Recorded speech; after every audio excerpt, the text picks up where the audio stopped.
வந்திருக்கும் எல்லாருக்கும் வணக்கம். ஜோதிட ரத்னா சங்கமம் நடத்தும் 3வது கருத்தரங்கம். இது வந்துட்டு திருச்செங்கோட்டில் நடக்குது. இங்கே வருகை தந்திருக்கும் ஜோதிட ஜாமவர்கள் எல்லாருக்கும் என்னோட வணக்கம். முதற்கண் வணக்கம் என் குருக்கு வணக்கம். குரு வினோதி மேடம் அவங்களுக்கு வணக்கம். இந்த மேடை எனக்கு பேச வாய்ப்பளித்த அவங்களுக்கு மிக்க நன்றி. ஓகே, இப்போது எனக்கு கொடுத்த தலைப்பு என்ன அப்படின்னு பார்த்தீங்கன்னா, வாழ்வில் வெற்றி அடைய எந்த நட்சத்திரத்தை வந்துட்டு நம்ம பயன்படுத்தினா அதில் வந்து வெற்றி அடையலாம்ன்றது நான் பேச போகிற தலைப்பு.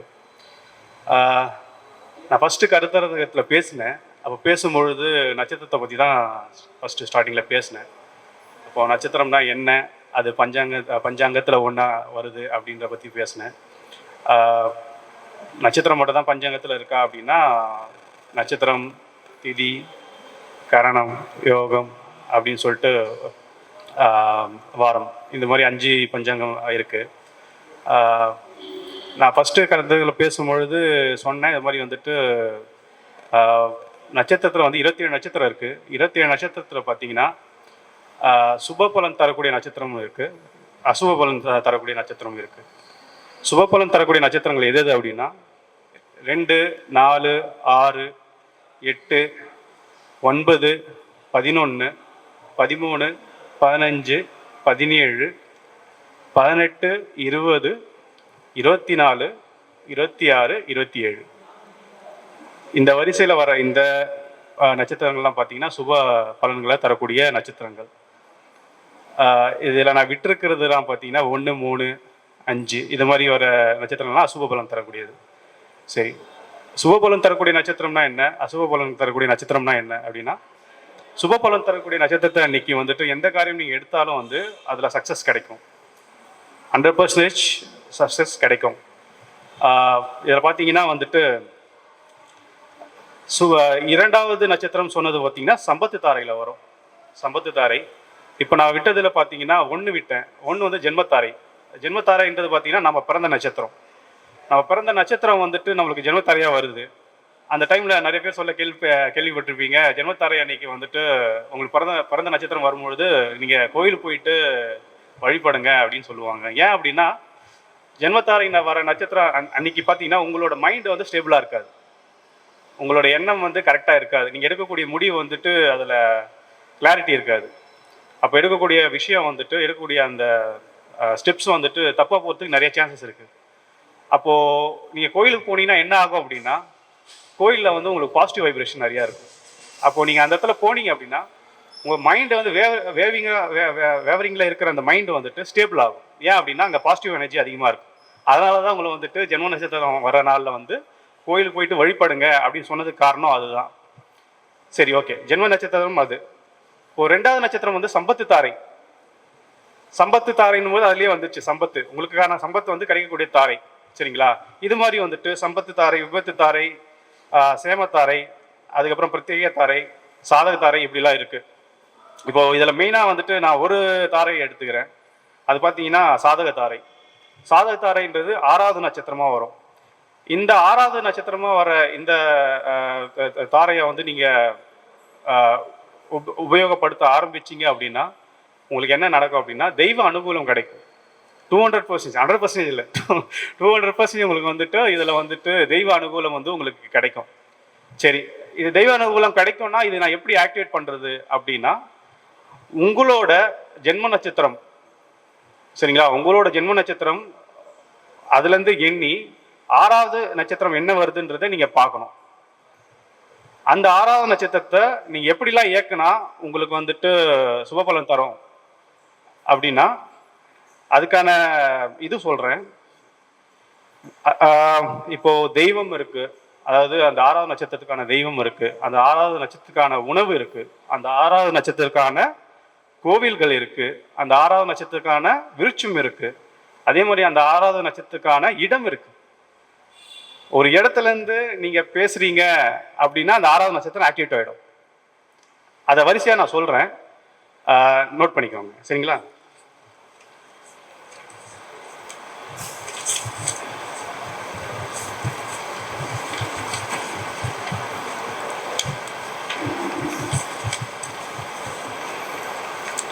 ஓகே, இப்போ நட்சத்திரத்தோட அதிதேவதையை சொல்றேன் சரிங்களா. இப்போ அஸ்வினி அப்படின்னா அஸ்வினி தேவர்கள் தான் அதோட அதிதேவதை சரிங்களா. இப்போ அதிதேவதை மட்டும் இப்போ லைனாக சொல்றேன், அதை நோட் பண்ணிக்கோங்க. இது எப்படி நீங்க வந்துட்டு யூஸ் பண்ணணும் அப்படின்னா, உங்க தாரையிலேருந்து நீங்க வந்து எண்ணி 6வது தாரையா என்ன வருதோ அதை தான் நீங்க யூஸ் பண்ணணும். 6க்கு பதில் 5 யூஸ் பண்ணீங்க அப்படின்னா அது வந்துட்டு உங்களுக்கு சாதகமான தாரை கிடையாது, அது தப்பான பலன் தான் தரும். அதே மாதிரி நீங்க ஏதோ ஒரு காரியம் பண்ண போறீங்க, அந்த நாள் வந்துட்டு நல்ல தாரையா இருந்ததுன்னா சூப்பர். நீங்க என்ன பண்ணலாம்னா அந்த தாரைக்கான உணவை நீங்க உட்கொண்டு நீங்க அந்த காரியத்தை செய்றீங்க அப்படின்னா அது சுபபலன் உங்களுக்கு கொடுத்துரும். இதே வந்துட்டு அசுப தாரை வந்துடுச்சு, ஐயோ நான் வந்து ஒரு காரியம் பண்ணுமே, எனக்கு வேற ஆப்ஷன் இல்லையே அப்படின்னா என்ன பண்ணலாம் அப்படின்னா, அந்த தாரைக்கான உணவை நீங்க தானம் கொடுக்கணும். தானம் கொடுத்தீங்கன்னா அது அந்த கெட்ட நெகட்டிவிட்டி வர்றது வந்துட்டு பாசிட்டிவிட்டியா மாறதுக்கு சான்ஸ் இருக்கு. அப்போ உணவை வந்து தானம் கொடுக்கணும். அதாவது சாதகமா இல்லாத தாரை வந்ததுன்னா நீங்க உணவை தானம் பண்ணணும், சாதகமான தாரைனா நீங்க உணவை வந்து நீங்க உட்கொள்ளணும். இதுதான் கான்செப்ட் சரிங்களா. சரி, இப்போ பரணிக்கு பார்த்தீங்க அப்படின்னா, பரணி வந்துட்டு உங்களுக்கு 6வது தாரையா வருது அப்படின்னா நீங்க துர்கையை வந்து வணங்கணும். துர்கையை வணங்குனீங்க அப்படின்னா உங்களுக்கான காரியம் வந்துட்டு சாதகமா முடியும். உங்களுக்கு நீங்க இருக்கக்கூடிய காரியம் வந்து சாதகத்துல முடியும். இப்போ கார்த்திகை எடுத்துக்கிட்டீங்கன்னா அக்னி பகவானை வந்துட்டு கார்த்திகை நட்சத்திரம் வந்துட்டு உங்களுக்கு 6வது தாரையா வந்ததுன்னா நீங்க வந்துட்டு அக்னி பகவானை வேண்டலாம், வணங்கிட்டு போனீங்கன்னா அந்த காரியம் வந்து உங்களுக்கு சக்சஸ் ஆகும். அதே மாதிரி பார்த்தீங்கன்னா ரோஹிணிக்கு வந்துட்டு கிருஷ்ண பரமாத்மா, கிருஷ்ணரை வந்து நீங்க வழிபட்டீங்க அப்படின்னா ரோஹிணிக்கு 6வது நட்சத்திரமா உங்களுக்கு வருது அப்படின்னா நீங்க அவரை வணங்குனீங்கன்னா உங்களுக்கு வந்துட்டு காரியம் வந்து சாதகமாகும். மிருகசீரிடத்துக்கு வந்து சந்திர பகவான். அதே மாதிரி திருவாதிரைக்கு பார்த்தீங்கன்னா சிவபெருமானை வந்துட்டு வழிபட்டு போனீங்க அப்படின்னா உங்களுக்கு அந்த காரியம் வந்து சக்சஸ் கொடுக்கும். இது மாதிரி வந்து புனர்பூசத்துக்கு வந்து ராமபிரானை வந்துட்டு நீங்க வணங்கினீங்கன்னா உங்களுக்கான அந்த காரியம் வந்து சக்சஸ் ஆகும். பூச நட்சத்திரத்துக்கு தட்சிணாமூர்த்தி. அதே மாதிரி பார்த்தீங்கன்னா ஆயில்யம் நட்சத்திரத்துக்கு வந்துட்டு ஆதிசேஷனை வணங்குனீங்க அப்படின்னா உங்களுக்கு வந்துட்டு அந்த ஆயில் நட்சத்திரம் 6வது நட்சத்திரமா வந்ததுன்னா உங்களுக்கான சாதகமான அந்த விஷயம் வந்துட்டு அந்த அந்த அந்த அந்த நட்சத்திரம் வர இதில் வந்து பார்த்தீங்கன்னா உங்களுக்கு சக்ஸஸை வந்து கொடுக்கும். இப்போ மக நட்சத்திரம் வரும்பொழுது நவகிரகத்தில் இருக்கிற சுக்கிர பகவானை வந்து வணங்குனீங்க அப்படின்னா உங்களுக்கான வந்துட்டு அது சாதகமாக வந்து உங்களுக்கு முடியும் அந்த விஷயம். இப்போ வந்து உத்திரம் எடுத்துக்கிட்டிங்கன்னா உத்திரம் வந்து ஐயப்பனோட நட்சத்திரம், 6வது நட்சத்திரம் சரிங்களா. அந்த நாள் வந்துட்டு நீங்கள் ஐயப்பன் வழிபாடு பண்ணுறது, ஐயப்பனை வந்துட்டு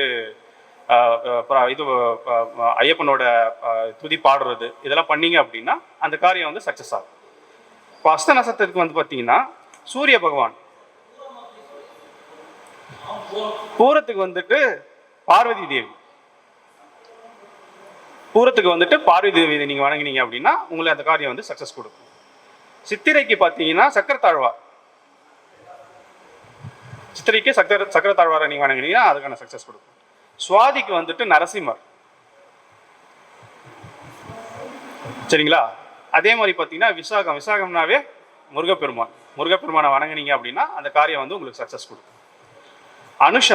அனுஷத்து வந்து மகாலட்சுமி நீங்க வேண்டீங்க அப்படின்னா அந்த காரியம் வந்து உங்களுக்கு சக்சஸ் கொடுக்கும். கேட்டைன்னு வரும்பொழுது வராக பெருமாளை நீங்க வணங்கினீங்கன்னா உங்களுக்கு அந்த காரியம் வந்துட்டு சக்சஸ் கொடுக்கும். அதே மாதிரி மூலம்னா ஆஞ்சநேயர் வழிபாடு பண்ணீங்க அப்படின்னா உங்களுக்கு அதுக்கான வந்துட்டு சக்சஸ் வந்துட்டு கிடைக்கும் சரிங்களா. பூராடம் நட்சத்திரக்காரங்க வந்துட்டு அதாவது 6வது நட்சத்திரமா வருது அப்படின்னா அவங்க வந்து ஜம்புகேஸ்வரரை வணங்கினீங்க அப்படின்னா அந்த காரியம் வந்து சக்சஸை கொடுக்கும். உத்திராடம் வரும்பொழுது விநாயக பெருமானை நீங்க வணங்கினீங்க அப்படின்னா அந்த காரியம் வந்துட்டு சக்சஸ் கிடைக்கும். ஒரு சிலர் வந்துட்டு இந்த 6வது நட்சத்திரம் சொல்லும் பொழுது அவங்க வந்து அந்த நட்சத்திரம் வந்து அஸ்வினிலேருந்து ஸ்டார்ட் பண்ணி வந்து எண்ணுவாங்க. அப்படி என்ன கூடாது, உங்களோட நட்சத்திரம் என்னவோ அதை ஞாபகம் வச்சுக்கணும். ஏன்னா நம்ம சொல்லும் பொழுது அவங்க என்ன பண்ணிடுவாங்கன்னா அஸ்வினி வந்து கணக்கு எடுத்து அதுலேருந்து தப்பா கால்குலேட் பண்ணுவாங்க. அதனால சொல்றேன். சரி, உத்திராடமுக்கு வந்து விநாயகர் சொன்னேன். திருவோணமுக்கு வந்து ஹயகிரிவரை வந்துட்டு வணங்கினீங்கன்னா ஹயகிரிவர் வணங்கலாம், விஷ்ணுவை வணங்கலாம், நாராயணனை வணங்கலாம் சரிங்களா. அதே மாதிரி பார்த்தீங்கன்னா அவிட்டம் நட்சத்திரம் வரும்பொழுது பெருமாள், அதுவும் பார்த்தீங்கன்னா அனந்த சயன பெருமாள் சயன கோலத்தில் இருப்பார். அந்த பெருமாளை வந்து வணங்கினீங்க அப்படின்னா அவிட்டம் 6வது நட்சத்திரமா வர அந்த இது வந்து பார்த்தீங்கன்னா உங்களுக்கு சாதகமாக அமையும். ஓகே. இப்போ சதயத்துக்கு வந்து பார்த்தீங்கன்னா யமதர்மன். யமதர்மனை வணங்கினீங்கன்னா அந்த காரியம் வந்து சக்ஸஸ் கொடுக்கும். சரி, இப்போ பூரட்டாதிக்கு வந்துட்டு குபேரன். குபேரன் கோயில் வந்துட்டு ஒரு சில இடத்துல தான் இருக்கு. சரிங்களா? அந்த அந்த குபேரனை போயிட்டு நீங்க வழங்குனீங்க அப்படின்னா அது அந்த அந்த காரியம் வந்து சக்ஸஸ் உங்களுக்கு கிடைக்கும். நான் ஒரு விஷயம் போறேன், எனக்கு அது சக்ஸஸ் ஆகணும் அப்படின்னா நீங்க தைரியமா இந்த தெய்வத்தை, நான் சொல்ற தெய்வத்தை நீங்க வணங்கிட்டு போனீங்கன்னா 100% அதில் வந்து சக்ஸஸ் கிடைக்கும். சரிங்களா? ஏன்னா இது வந்துட்டு நானே ட்ரை பண்ணியிருக்கேன். நான் சொல்லியிருக்கேன், என் ஃப்ரெண்ட்ஸுங்களுக்கும் சொல்லியிருக்கேன், என் கிளைண்ட்ஸுக்கும் சொல்லியிருக்கேன். அதே நேரத்தில் நானும் வந்து முதல்ல நான் ட்ரை பண்ணி பார்த்துருக்கேன். இது உண்மைதானா அப்படின்றத நான் ட்ரை பண்ணி பார்த்துருக்கேன். அது உண்மை நடந்ததுனால தான் நான் வந்து ஒருத்தர்கிட்ட என்னால் வந்து கான்ஃபிடென்ட்டாக சொல்ல முடியுது. ஆனால் நீங்களும் ட்ரை பண்ணுங்க, இது கண்டிப்பாக நடக்கும். சரிங்களா? உத்திரட்டாதிக்கு வந்து பார்த்தீங்கன்னா காமதேனு வணங்கலாம். அப்படி இல்லைன்னா திருப்பதி பெருமாளை வணங்கலாம் உத்திரட்டாதி நட்சத்திரத்துக்கு. ரேவதி நட்சத்திரத்துக்கு பார்த்தீங்கன்னா சனி பகவானா நீங்கள் வணங்கினீங்க அப்படின்னா உங்களுக்கு வந்துட்டு அந்த காரியம் வந்து சக்ஸஸ் ஆகும். இப்போ சொன்னது எல்லாம் வந்து அதிதேவதையை சொன்னேன். சரிங்களா? இதுக்கான வந்துட்டு சித்தர்களும் இருக்காங்க. சித்தர்களை நீங்கள் வணங்கினீங்கன்னா கூட அந்த காரியம் வந்து உங்களுக்கு சக்ஸஸ் ஆகும். சரி, இப்போ அஸ்வினிலேருந்து ரேவதி வரைக்கும் நான் சொல்கிறேன். அஸ்வினிக்கு பார்த்தீங்கன்னா காலங்கிநாதரை வந்துட்டு சித்தரை நீங்கள் வணங்கினீங்க அப்படின்னா உங்கள் காரியம் வந்துட்டு சக்ஸஸ் நடக்கும். சரிங்களா? அதே மாதிரி பரணிக்கு யார் அப்படின்னா போகர். சித்தர்கள், ஆமாம், சித்தர்களில் வந்து போகர். அவரை வந்து நீங்கள் வணங்கினீங்க அப்படின்னா பரணிக்கு உங்களுக்கு வந்துட்டு அந்த காரியம் வந்து கை கொடுக்கும். இது தெய்வ அனுகூலமே கொடுக்கும் உங்களுக்கு. காரிய சித்தி மட்டும் இல்லை, தெய்வ அனுகூலமே உங்களுக்கு வந்து கடவுளே ஏதோ கூட வந்து நம்ம கூட நின்று அந்த காரியத்தை நடத்துகிற மாதிரி அந்த ஒரு விஷயம் நடக்கும். சரிங்களா? அதே மாதிரி கிருத்திகை ரோம ரிஷின்னு ஒருத்தர் இருக்கார், சித்தர். சரிங்களா? அவரை வணங்கணும். ரோஹிணிக்கு வந்து பார்த்தீங்கன்னா மச்சமுனி சித்தர் இருக்கார். சரிங்களா? அவரை வணங்கணும். மிருகசீரிடம்க்கு வந்து பார்த்தீங்கன்னா பாம்பாட்டி சித்தர் மருதமலையில் இருக்காரு. கரெக்டுங்களா? மருதமலையில் இருக்காரு. இன்னொரு இடத்துல இருக்காரு. பட் எனக்கு நான் போன இடம் வந்து மருதமலை. கரெக்ட் இருக்கு. நான் வந்துட்டு போனது பார்த்தீங்கன்னா மருதமலைக்கு போயிருக்கேன். மருதமலையில் பாம்பாட்டி சித்தர் இது சன்னதி இருக்காங்க. சூப்பர். திருவாதிரைக்கு வந்து பார்த்தீங்கன்னா இடைக்காட சித்தர், அவரை வணங்கலாம். சரிங்களா? இப்போ நான் சொல்றது எல்லாமே வந்துட்டு எல்லாருக்கும் 6வது நட்சத்திரமா வர அந்த அந்த கான்செப்ட்ல தான் நீங்க எடுத்துக்கணும். ஜென்மத்தாரையா வரதை எடுத்துக்கூடாது. சரிங்களா? 6வது தாரையா வரவங்களை தான் நீங்க எடுத்துக்கணும். சரி. புனர்பூசம் பார்த்தீங்கன்னா தன்வந்திரி பகவான். சரிங்களா? தன்வந்திரி பகவான். சரிங்களா? அவர் சித்தரோட இதுல தான் வர்றாரு. சரிங்களா? அவர் வந்து சித்தரோட அந்த தன்வந்திரி சித்தர்னு சொல்றாங்க, அந்த இதுல வர்றாரு. பூசம் வந்துட்டு கமலமுனிவர். ஆயில்யம் வந்துட்டு பாத்தீங்கன்னா ஹெட் ஆஃப் த சித்தர்னு சொல்லுவாங்க, அகத்தியர் தான் அதுக்கான சித்தர். சரிங்களா? மகத்துக்கு வந்து சிவவாக்கியர். பூர நட்சத்திரத்துக்கு வந்து பாத்தீங்கன்னா ராமதேவர் வந்துட்டு மதுரையில இருக்காங்கன்னு நினைக்கிறேன். கரெக்டுங்களா?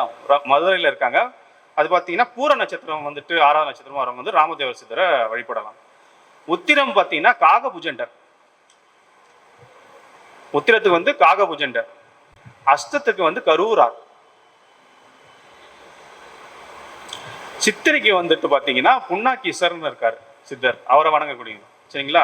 அதே மாதிரி பாத்தீங்கன்னா சுவாதிக்கு வந்து புலிப்பாணி சித்தர். இப்போ விசாகத்துக்கு வந்து பாத்தீங்கன்னா நந்தீஸ்வரர் அப்படின்னு ஒருத்தர் இருக்காரு. அனுஷத்துக்கு வந்து வால்மீகி. கரெக்ட், எட்டுக்குடி. ஆமா, கரெக்ட். கேட்டை வந்து வியாசர்.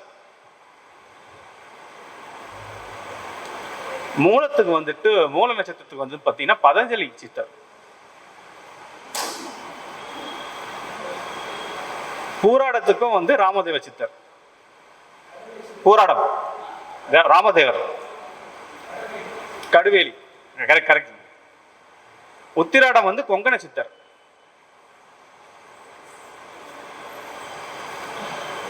திருவோணத்துக்கு வந்துட்டு தட்சிணாமூர்த்தி.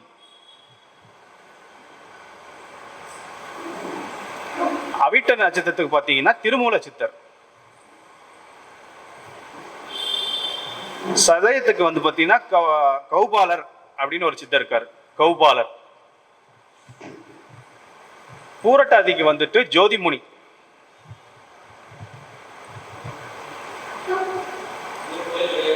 ஜோதிமுனி சித்தர், ஜோதி வடிவமா இருக்கக்கூடிய சித்தர். ஆமா. உத்திரட்டாதி வந்து டமரகர்னு ஒரு சித்தர். ரேவதிக்கு வந்துட்டு சுந்தரானந்தர்.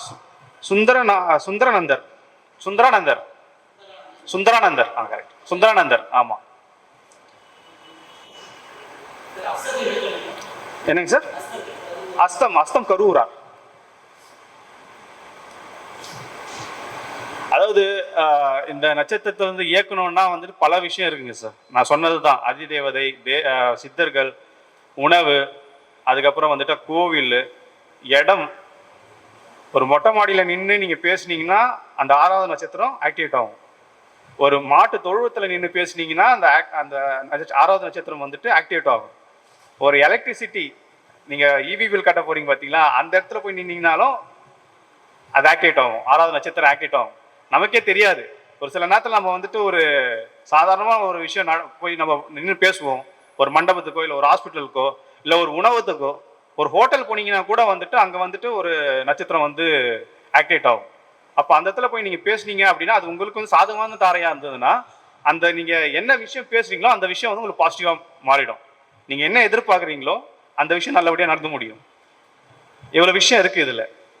அதனால் வந்துட்டு இந்த 6வது நட்சத்திரத்தை மெயினாக நீங்கள் வந்துட்டு இருக்கு 2, 4, 6ன்னு சொல்லியிருக்கேன். இதெல்லாம் நான் எடுத்துருக்கிறது வந்து 6வது நட்சத்திரம். ஏன் அப்படின்னா தெய்வ குலம் தருவதுனால அதில் வந்துட்டு 200% வந்து உங்களுக்கு, நான் 100% விட சொல்ல மாட்டேன், 200% வந்துட்டு உங்களுக்கு நீங்கள் என்ன நினைக்கிறீங்களோ, எந்த விஷயம் நான் வந்துட்டு செய்யணும்னு நினைக்கிறீங்களோ அந்த விஷயத்த அந்த நட்சத்திரம் பார்த்து நீங்கள் பண்ணீங்க. நான் சொன்ன இந்த சித்தர்களோ இல்லை வந்துட்டு இது உணவோ இல்லை வந்துட்டு கோவிலோ அந்த மாதிரி இடத்துக்கு போயிட்டு அதை நீங்கள் ஆக்டிவேட் பண்ணிட்டு நீங்கள் பண்ணி பாருங்க. நீங்கள் மட்டும் நான் உங்களுக்கு சொல்கிற மாதிரி இல்லை, நீங்கள் ஒரு 10 பேர் சொல்லுவீங்க இந்த விஷயத்த. அதனால் இதை பயன்படுத்தி நீங்கள் வந்துட்டு உங்கள் வாழ்க்கையில் வந்துட்டு வெற்றி பெறணுன்றது என்னோட ஆசை. அதே மாதிரி பார்த்தீங்கன்னா இதில் வந்துட்டு உடைப்பட்ட நட்சத்திரம், உடைப்படாத நட்சத்திரம்னு ஒரு கான்செப்ட் இருக்குது. நான் அடுத்த கருத்தரங்கத்தில் அதை பற்றி பேசுகிறேன். அது இன்னும் சுவாரஸ்யமாக இருக்கும். ஒரே ஒரு விஷயம் சொல்கிறேன். உடைப்பட்ட நட்சத்திரம், உடைப்படாத நட்சத்திரம், இதில் வந்துட்டு ஒரு சுவாரஸ்யமான விஷயம் என்னென்னா, நான் வந்து ஒரு கார்ப்பரேட்டில் ஒர்க் பண்ணுறேன். சரிங்களா? கார்ப்பரேட்டுன்னு இல்லை, ஏதோ ஒரு தொழிலோ ஏதோ தொழில் பண்ணுறவங்களோ இல்லை வந்து வேலை செய்கிறவங்களோ அவங்க கீழே வரவங்கள வந்துட்டு கீழே எடுக்கிற ஆளை வந்துட்டு உடைப்பட்ட நட்சத்திரமாக பார்க்குறீங்களோ இல்லை உடைப்படாத நட்சத்திரமாக பார்த்து எடுத்தீங்கன்னா அந்த பர்சன் வந்து மல்டி டாஸ்கிங் வேலையை பண்ணுவார். நீங்கள் ஒரு வேலை மட்டும் இல்லை, 2 வேலை கொடுத்தாலும் அந்த 2 வேலையுமே கரெக்டாக முடிச்சுட்டு போகிற ஒருத்தர் இருப்பார். சரிங்களா? மல்டி டாஸ்கிங் இல்லாத நட்சத்திரமும் இருக்குது. இதில் உடைப்படாத நட்சத்திரம், உடைப்பட்ட நட்சத்திரத்தில் அது வரும்னு அதை அப்புறம் சொல்கிறேன். பட் இதில் வந்து என்னென்னா, நீங்கள் ஒருத்தர் வேலை வைக்கிறீங்க அப்படின்னா அவருக்கு 2 வேலை கொடுத்தாலும் அந்த 2 வேலையுமே கிளியராக செஞ்சுட்டு போவார். அதே அந்த வந்துட்டு செய்யக்கூடாத ஆள்கிட்ட நீங்கள் 2 வேலையை கொடுத்தீங்கன்னா 2த்தையுமே சொதப்பிட்டு போவார். இதெல்லாம் வந்துட்டு இதில் வருது. இதை நான் எக்ஸ்பீரியன்ஸ் பண்ணவும் பார்த்துருக்கேன். என்னோட ஜாப்லையும் நான் பார்த்துருக்கேன். அந்த பர்சனோட ஜாதகத்தை எடுத்து அவங்க உடைப்பட்ட நட்சத்திரமா உடைப்படாத நட்சத்திரமா பார்த்துட்டு அவங்க வந்து எப்படி வேலை செய்கிறாங்கன்றதை பார்த்து இது அப்படியே எனக்கே அப்படியே பிரமிச்சு போனேன். இந்த ஜோதிடம் வந்து அந்த அளவுக்கு அக்யூரேட்டாக கொடுக்குது. அதை நம்ம கரெக்டாக கணிச்சோம் அப்படின்னா 100% அது அழகான அந்த ரிசல்ட்டை நம்மளுக்கு கொடுக்குது சார். நன்றி, மிக்க நன்றி. இந்த வாய்ப்புக்கு மிக்க நன்றி.